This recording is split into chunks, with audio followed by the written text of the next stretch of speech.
All right. The Department of Justice versus the National Association of Realtors settlement. Hot news, hot news. All the media is talking about it. All the social media is talking about it. Realtors are confused. Lenders are confused. I mean, everybody seems to be saying a different thing out there. So I wanted to talk about what we discussed recently in a training that me, an attorney, and a lender taught a bunch of realtors in the area, trying to settle the noise that's out there, ease some of the anxieties that's in the industry right now.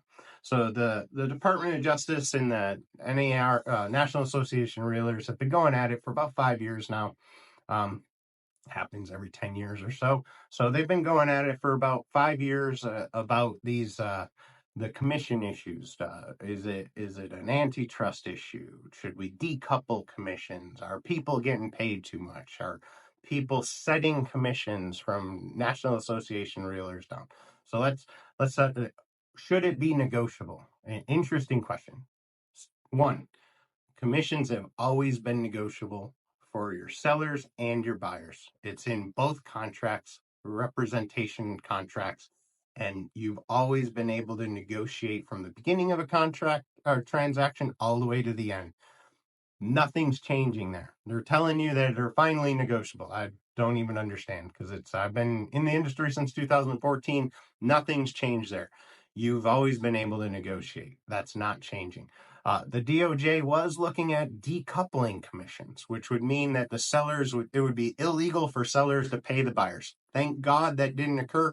That would knock about 75 to 85% of the buyers out of especially mid to lower range homes. We'd lose 75 to 85% of the buyer pool immediately because they do not have the money to pay a buyer's agent and they're under contract. So that's a big win for the industry, or you'd have 75 to 85% of people be unrepresented. And back when there was a time where there were not buyer's agents and it was just listing agents in real estate, and because of all the lawsuits about listing agents taking advantage of the buyers, buyer agency became a thing.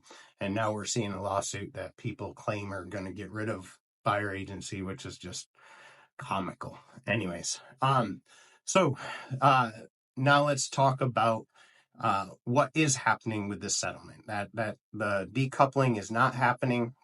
This settlement takes that off the table. It's a win for both sides. So one of the things that this settlement does do is it's going to allow, or it's making it that MLSs can no longer communicate what the seller is paying for the buyer's agent commission, or if they're even paying it. DOJ sees this as an opportunity to drop commissions, to reduce them, because now buyer's agents won't be able to steer their clients towards houses that have higher commissions. What I would say is that ever since I've been in real estate, everybody that's ever taught me and everybody I've taught, I've always said that it's against our code of ethics. You were never supposed to do that per our code of ethics as a National Association of Realtors member. And it's just not ethical, right? You can always negotiate it afterwards or figure out what you're going to do by talking logically to both parties and figuring out how to negotiate it. So it was never, it just wasn't. Yes, there were some bad agents that did that, but I don't believe it was as big of an issue as the Department of Justice is making it seem. Now, no longer are you able to see if the seller is paying or not paying. Brings up its own complications, because as I said earlier, 75 to 85% of people can't afford to pay their realtor out of their own pocket. So now as a good buyer's agent, I would call the selling agent and say, hey, I've got a buyer that can't pay my commission but has agreed to pay me a commission. Is your seller willing to negotiate it? Answer is no. Let's just use that as an example. No, they're not willing to pay anything towards the seller agent. Okay, well, my buyer told me to give you a call and ask you that question, because then if that's the case, which you're saying is the case, then they can't afford this house, so they don't want to fall in love with it. So if your seller decides that they would negotiate it as part of the contract, give me a call and we'll look at the house. But otherwise, I mean, I don't want them to fall in love with a house that they can't buy. So we'll go on. So that's option one as a buyer's agent, right? Option two is that now you say you're not willing to pay the buyer's agent commission. I know my buyer can afford it. I'm calling my buyer and I'm like, hey, they don't pay they're not paying buyer agent commission, which knocks out 75 to 85% of our competition, which is a win for you.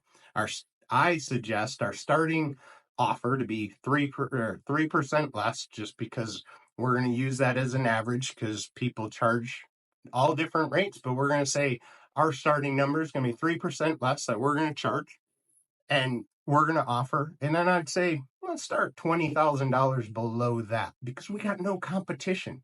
And they're at this point been on the market for 3 months because of that lack of buyer pool, and we're going to win. And as a seller, do you want that to be the case? Do you want to lose all the potential of making as much money as you can? No, you don't. So just being informed of how this is going to work out is an important factor, because if a buyer can't afford your house, they can't give you an offer.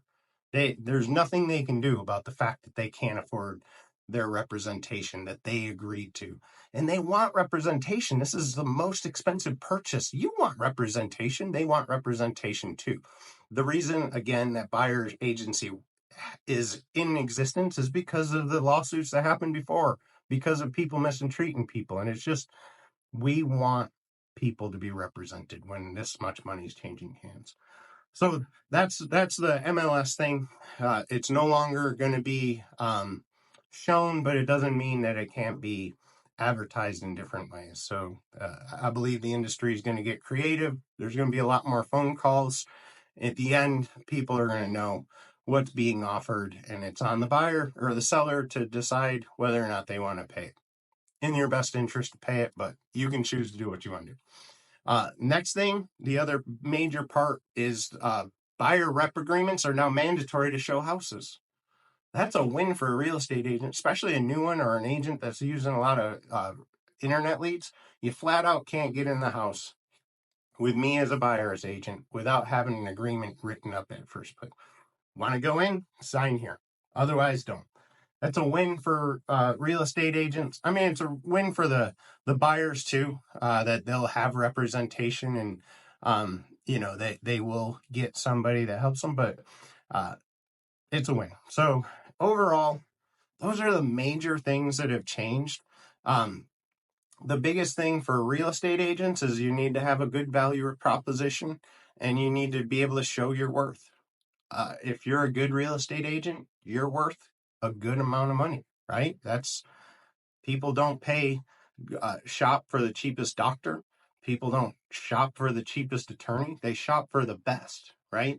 And most doctor's visits don't cost as much as a house. So people really want the best. So as an agent, remember that, but be the best. Because if you're not going out there and learning things like this, if you're not figuring out how to best represent your clients, you're not going to make it. This is a time where it's separating the ones who are doing it as a hobby from the ones that are invested in people's futures. Be an agent that's invested in people's futures.